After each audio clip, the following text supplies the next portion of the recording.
তো দুটো ইলিশ মাছ এনেছে, নুন আর হলুদ মেখে নিচ্ছি। অসময়ের ইলিশ। প্রথমে কড়াতে সর্ষের তেলে একটু আলু আর বেগুনটা ভাজা করে নেব।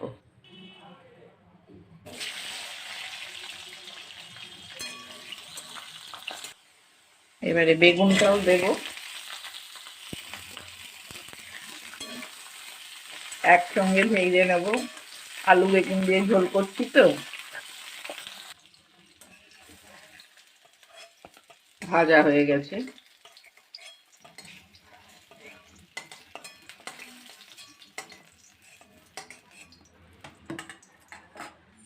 এবারে একটু কালো জিরে ফোড়নে দিলাম, আর কাঁচা লঙ্কা কয়েকটা, আর তেজপাতা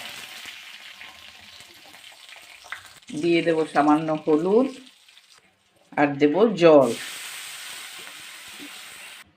দেখো, এবারে দেব ভেজে রাখা আলু বেগুন,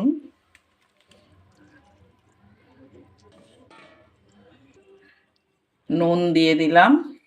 এবারে দেব নুন হলুদ মাখানো ইলিশ মাছগুলো।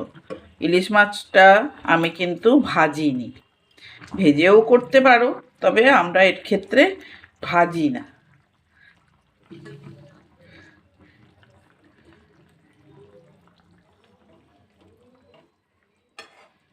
এইভাবে পাতলা ঝোলটা আলু বেগুন দিয়ে এখন একটু চাপা দিয়ে দেব।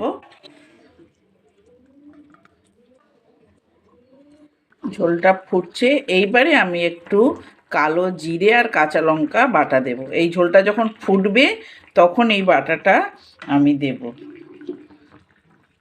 এই কালো জিরে কাঁচা লঙ্কা বাটা, ফোড়নেও দিয়েছি কালো জিরে কাঁচা লঙ্কা। এই ঝোলটা খেতে খুব ভালো লাগে, পাতলা ঝোল। এবারে একটু আর একটুক্ষণ ফুটুক। দেখো, এইভাবে বানালাম কালো জিরে বাটা দিয়ে আলু বেগুন দিয়ে ইলিশ মাছের ঝোল।